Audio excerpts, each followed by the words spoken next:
Bueno, vamos a conversar sobre lo que ha sido este proceso y sobre lo que viene también con el abogado, profesor de la Facultad de Derecho de la Universidad de Valparaíso y hasta ayer integrante de la Convención Constitucional, vicepresidente, además en su primera etapa, Jaime Baza. Jaime, muy buenos días, gracias por poder conversar esta mañana con los auditores de Radio Universidad de Chile. Hola Patricio, ¿cómo estás? Muy buenos días. Sí, bueno, muy buenos días, Jaime. En primer lugar, preguntarte tu apreciación de lo que ha sido este proceso y con qué sabor en el paladar te quedas luego de este año que ha sido tan intenso. Sí, ha sido un año muy intenso, es verdad. Hemos tenido un periodo, creo yo, muy interesante de discusión y de deliberación de cara al país, de prácticamente todos los aspectos que caracterizan la convivencia social en este momento. Durante el proceso constituyente hablamos de todos nuestros derechos, incluso de aquellos que no estaban reconocidos en la Constitución del 80. Hemos hablado del sistema político, de la estructura territorial del Estado, del empoderamiento de las regiones y también de las comunas. Y lo hemos hecho, creo yo, que cumpliendo muy escrupulosamente las reglas que nos fueron dadas en un comienzo. Lo hicimos cumpliendo con nuestro reglamento interno y lo hicimos además cumpliendo con el plazo que se nos estableció. Yo creo que es muy digno de destacar que como sociedad en su conjunto hayamos sido capaces de levantar un proceso constituyente como este para hacer frente a la crisis del 2019 y que hayamos concluido el día de ayer entregándole esta propuesta de nueva constitución al presidente.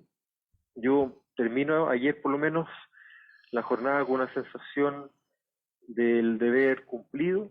Se nos encomendó una tarea, esa tarea fue cumplida, y también con cierto alivio, Ujú. debo reconocerlo, de que hayamos llegado efectivamente hasta el final, porque hubo varios momentos en los que con la presidenta Loncón, sobre todo en la primera etapa, temimos que esto pudiera eventualmente terminar de mala manera. Pero estamos muy conformes, muy satisfechos con el trabajo y con el año de trabajo que hemos tenido.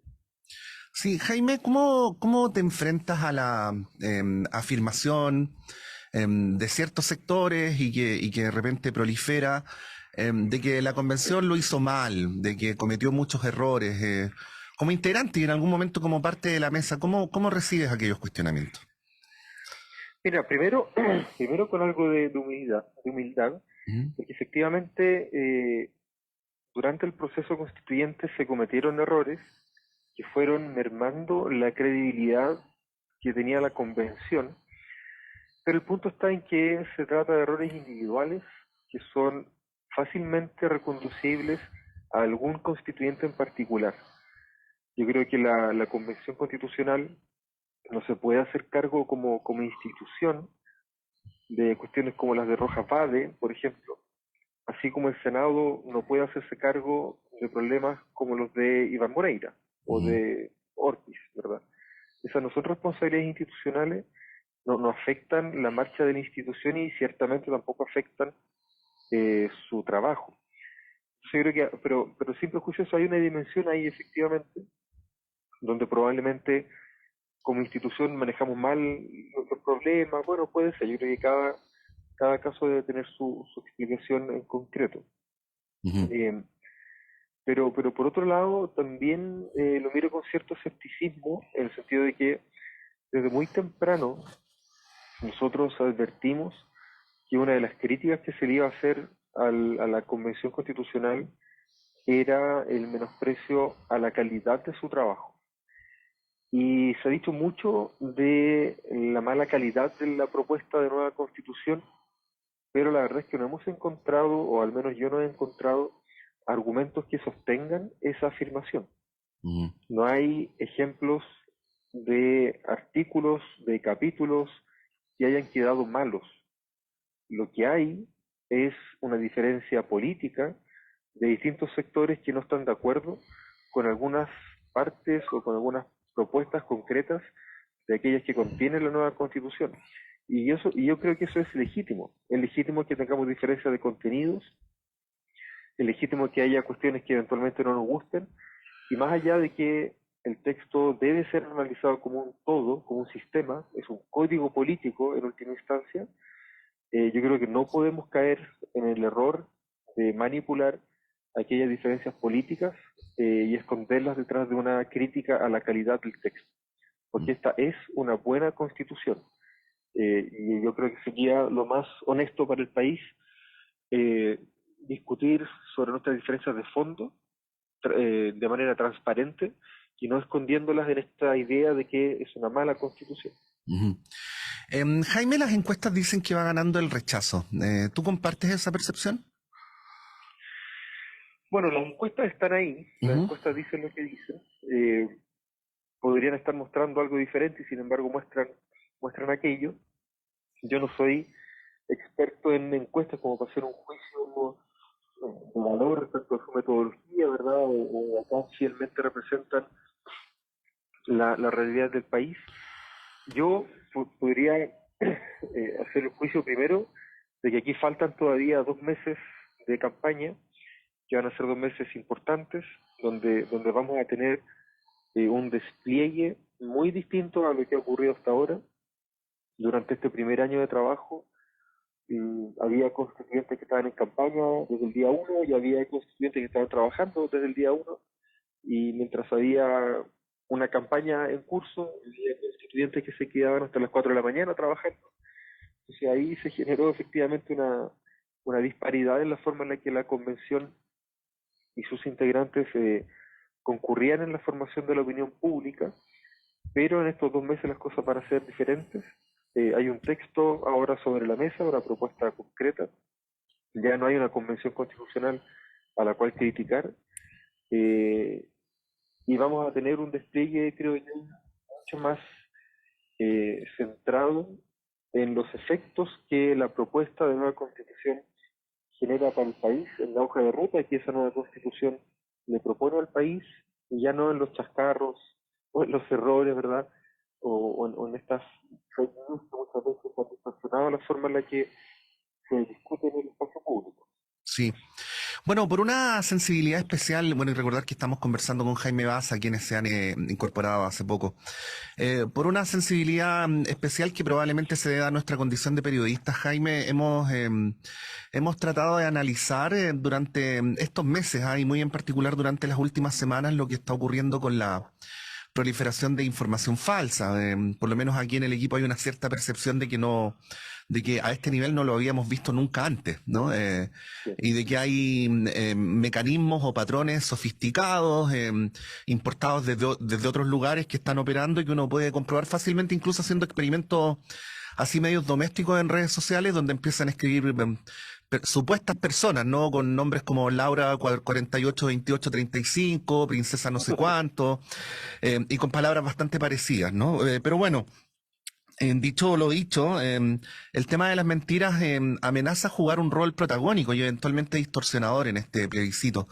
¿Qué reflexión harías al respecto y de qué manera también tanto quienes son partidarios del apruebo o del rechazo, cada uno en su punto de vista legítimo, deberían actuar frente a estas situaciones? Mira, yo creo que esta estrategia de recurrir a la mentira como una forma de acción política, primero es efectiva. Yo estoy de acuerdo en esa lectura. Yo creo que esto se ha hecho de manera muy intencional, muy planificada y con muchos recursos invertidos en esto, muchos recursos. Solamente los amarillos por Chile han gastado más de 150 millones de pesos en publicidad, ¿verdad? Hasta donde sabemos. Eh, y esto tiene una finalidad bastante concreta. Como, como no es, como los retractores no están en condiciones de reconocer cuáles son las propuestas de nueva constitución en contra de las cuales ellos se están levantando, levantan noticias falsas. Porque hoy día no están los tiempos para hablar, por ejemplo, en contra de la igualdad de género. Ujú. Hoy día no están los tiempos para hablar en contra de la protección de las aguas como bienes públicos. Hoy día no están los tiempos para hablar en contra de la igualdad entre de la diversidad sexual. Entonces yo creo que hay una serie y ciertamente tampoco pueden explicitar su defensa al negocio de las AFP, o al negocio de la salud privada, o al negocio de la educación privada. Entonces yo creo que efectivamente esa mentira como forma de acción política tiene por finalidad, claro, distorsionar un poco la forma en la que se construye la opinión pública, eh, confundir a la ciudadanía, de alguna manera avivando esos temores más atávicos que tenemos, especialmente que están vinculados a la propiedad privada y a la propiedad sobre nuestras casas, con el fin de ocultar y esconder la verdadera intención que hay detrás de ciertos sectores para oponerse a esta nueva constitución. Jaime, ¿cómo debería ser en tu preferencia la campaña del apruebo? ¿Con una coordinación central, con ideas, fuerza compartidas por quienes se movilicen en favor de esta opción? ¿O a través de la caótica autoorganización de una infinidad de iniciativas en todas partes? Mira, yo creo, Mm. yo creo que mitad y mitad. Ajá. ¿Ah? Yo creo que un poco de las dos formas, porque mira, bueno, yo no soy experto electoral ni mucho menos, pero siempre he pensado que los plebiscitos no son tan dicotómicos como parece, Ujú. que detrás de cada una de las dos opciones en juego hay muchas razones, hay muchas alternativas que se juntan. Hay muchos tipos de apruebo y hay muchos tipos de rechazo. Y así como hay muchos tipos de apruebo, hay también muchas formas de organización política y social que están detrás de esa propuesta o de ese voto apruebo. Y yo creo que la forma en la que se despliega una campaña debiera reconocer que se requiere algún tipo de organización central para hacerse cargo de una dimensión coordinada, o de una dimensión nacional que requiere coordinación.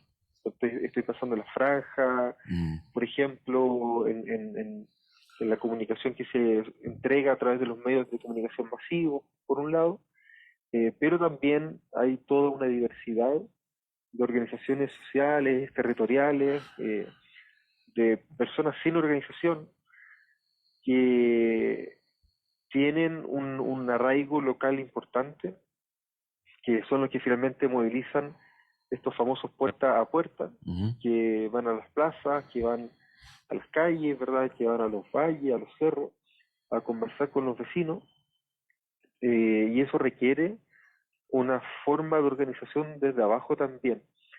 Yo creo que de alguna manera es el tipo de acción política que la nueva constitución también está tratando de empujar. Eh, Organizar una forma de ejercicio del poder desde arriba que sea efectivamente democrática, pero también desde abajo. También organizar una forma de ejercicio del poder desde abajo que también sea democrática. Ujú. Estamos conversando con Jaime Baza. Jaime, bueno, tú decías hay muchas maneras de aprobar y de rechazar. Una de las maneras de aprobar que ya se está erigiendo es la de aprobar para reformar. Escuchaba hace poquito los fundamentos, probablemente tú también lo hiciste, de Jorge Navarrete para votar apruebo. Y él, más que hablar a favor de la propuesta constitucional, decía que era era un mejor punto de partida para hacer cambios que la Constitución del 80. ¿Qué decir al respecto? Mira, primero, yo creo que Navarrete tiene razón en el sentido de que reformar el texto vigente o reformar la nueva constitución tiene un aspecto que yo creo que marca radicalmente la diferencia, y es cuál es la regla por defecto que rige en caso de que no haya reforma. Yo creo que eso marca toda la diferencia de el apellido reformar, sea para el apruebo o sea para el rechazo. Porque rechazar para reformar en la práctica significa tratar de construir la legitimidad del orden constitucional de la misma manera como lo hemos hecho en los últimos 30 años. Y yo tengo la impresión personalmente, puedo estar equivocado, pero tengo la impresión de que eso no ha resultado hasta ahora. En cambio, la idea, por ejemplo, de aprobar para reformar, respeta por lo pronto la legitimidad democrática que ha tenido este proceso constituyente, con el plebiscito de entrada, con el trabajo de la Convención Constitucional y con el plebiscito de salida. Y claro, eventualmente reformar ese texto va a significar que en caso de que no haya acuerdos, la norma por defecto que regirá va a ser una constitución adoptada democráticamente por el pueblo de Chile. Y creo que eso marca una diferencia fundamental. Y además que quiero hacer un punto, porque las, las constituciones, todas, bueno, casi todas, la del 80 no, Ujú, pero las constituciones no están llamadas a eh, clavar la rueda de la historia, no están llamadas a fijar la evolución política y social del país a partir de un momento histórico y político determinado. Las constituciones tienen una cierta pretensión de permanencia en el tiempo, es como si fueran escritas para regir para siempre. Y la única forma de que una constitución tenga para cumplir esa pretensión, pero que al mismo tiempo garantice un ejercicio democrático del poder y una libertad política para que el pueblo pueda tomar en cada momento histórico decisiones de manera libre e informada, es permitiendo su propia reforma, ujú, es permitiendo generar las condiciones que pueden reformar ese texto.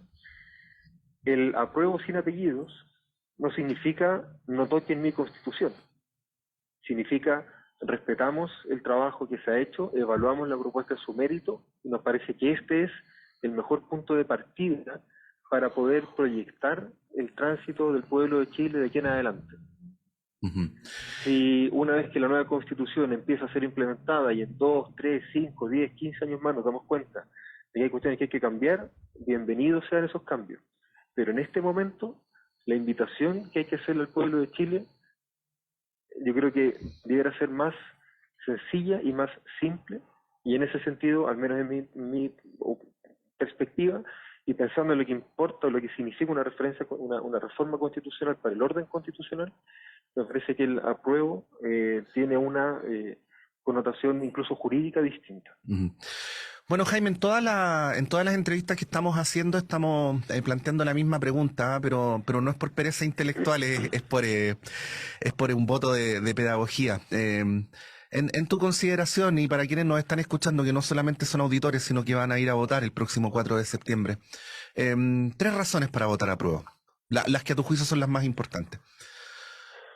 Bueno, primero yo creo que este proceso institucional, este proceso político, nos da un ejemplo importante, creo yo, de que los problemas políticos y sociales del país se pueden enfrentar democráticamente y no por caminos de facto.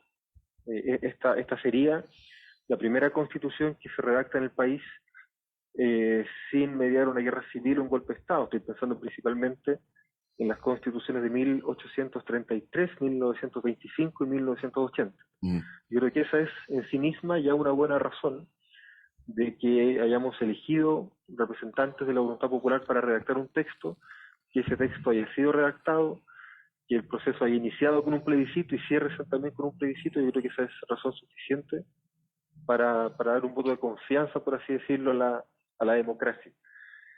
Y luego me parece que las otras dos grandes razones están vinculadas con la forma en la que la Constitución reconoce el catálogo de derechos fundamentales. Creo que ahí personalmente hay un cambio muy significativo respecto de lo que ha sido el orden constitucional chileno vigente, que históricamente ha sido bastante modesto en reconocer derechos, pero además ha sido mucho más modesto en reconocer los derechos de los grupos que se encuentran en condiciones históricas de postergación. En ese sentido, el catálogo es un catálogo mm, genuinamente inclusivo, y me parece también que la propuesta que tiene la nueva constitución de fortalecimiento de las regiones y de los gobiernos locales va en una línea también que permite profundizar la democracia, y su plena implementación va a satisfacer por fin el viejo anhelo de la descentralización que venimos esperando, diría yo, desde las reformas que se introdujo en dictadura en 1974. ujú. Yo creo que ahí hay tres grandes razones. Sí.